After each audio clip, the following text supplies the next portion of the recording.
Mirë se erdhët në rubrikën Bota në 5 minuta. Përballja midis dy superfuqive, Shtetet e Bashkuara të Amerikës dhe Kinës, me sa duket do të thellojë gjithnjë e më shumë, përveç aspektit ekonomik, teknologjik, me sa duket edhe në aspektin politik. Tashmë presidenti i Shteteve të Bashkuara të Amerikës është duke akuzuar Kinën se ajo mund të ndërhyjë në zgjedhjet e mesmandatit, të cilat do të zhvillohen në muajin nëntor. Dhe gjatë fjalimit të fundit të tij, kreu i Shtëpisë së Bardhë akuzoi Kinën për ndërhyrje në zgjedhjet e vitit 2020 dhe pretendoi për dobësi tronditse në sistemet amerikane të votimit. Trump, i cili foli nga Shtëpia e Bardhë, ka bërë vazhdimisht pretendime të pabazuara në lidhje me mashtrimin e votuesve dhe ndërhyrjen e huaj në zgjedhjet e vitit 2020, të cilat ai humbi përballë Joe Biden. Në fjalimin që zgjati gjysmore të mbajtur 3 muaj përpara zgjedhjeve të mesit të mandatit, ai tha se kishte deklasifikuar qindra dosje inteligjence që mbështesin pretendimet e tij se Pekini ishte përpjekur të ndikonte në zgjedhjet në favor të Joe Biden. Komuniteti i inteligjencës amerikane ka arritur më parë në përfundimin se Kina në fakt nuk ndërhyri në zgjedhjet e vitit 2020. Në fjalimin e tij, Trump akuzoi Kinën për blerjen e palishme të 220 milion dosjeve të votuesve, duke përfshirë këtu edhe informacione personale. Trump tha se të dhënat e votuesve në 18 shtete ishin blerë, vjedhur ose hakeruar nga Kina dhe i akuzoi ata që janë përgjegjës për dhënien e alarmit se nuk e zbuluan në kohën e duhur. Trump nuk paraqiti prova se Kina kishte përdorur informacione që dyshohet se kishte mbledhur për të ndryshuar sistemet e votimit ose për të ndikuar në rezultatin e zgjedhjeve. Dhe deklarata të tilla kreu i Shtëpisë së Bardhë i bën pikërisht në momentin kur gjatë muajit nëntor do të jenë edhe zgjedhjet e mesmandatit.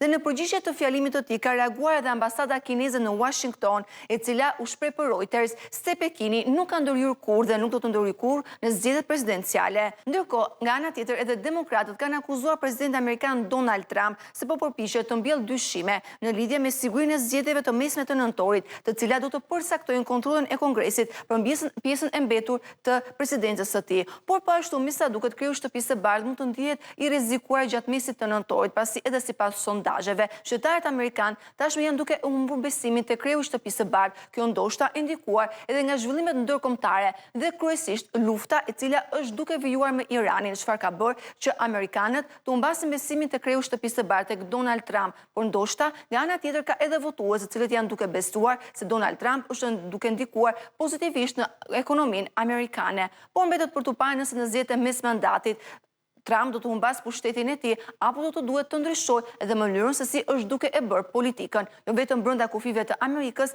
por edhe përtej saj.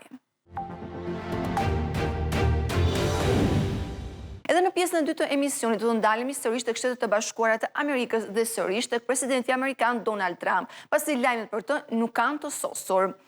Operatori teleprompterit të presidentit amerikan Donald Trump, i cili punonte për të që nga viti 2016, është pezulluar nga puna për shkak të akuzave për vendosjen e basteve në tregun e parashikimeve online kalshi për fjalimet e presidentit. Gjatë basteve, sipas mediave ndërkombëtare, ai kishte arritur të fitonte më shumë se $100,000. Perez thuhet se ishte i fundit që miratoi pothuajse të gjitha fjalimet e përgatitura të presidentit dhe ishte i njohur për faktin se shpesh bënte ndryshime të minutës së fundit me kërkesën e Donald Trump. Sekretarja e Shtëpisë së Bardhë, Caroline Leavitt, tha se Gabriel Perez u pezullua me urdhër të presidentit dhe nuk do të punojë më në Shtëpinë e Bardhë. Shtëpia e Bardhë ka udhëzime jetike jashtëzakonisht të rrepta në lidhje me çështje të tilla, u shpreh sekretarja e Shtëpisë Leavitt para gazetarëve.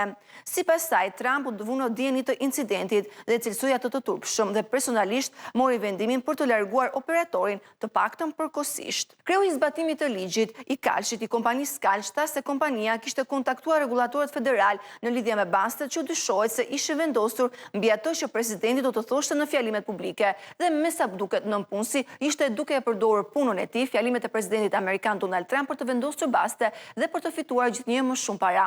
Por kjo nuk është hera e parë që kabineti i presidentit amerikan Donald Trump është akuzuar për vendosjen e basteve. Edhe më herët nga radhët e ushtarëve ishin ata të cilët e përdorin një formë të tillë për të zbuluar informacione që i mësonin brenda kabinetit dhe më pas për të vendosur basta për të fituar gjithnjë më shumë para. Por me sa duket, dora e hegur te presidenti amerikan Donald Trump ka vendosur që edhe këtë radhë të merret masa duke e pezulluar edhe punonjësin. Këto ishin disa nga zhvillimet në të fundit në arenën ndërkombëtare. Së bashku do të shihemi sërish Bota në 5 minuta në Euronews Albania.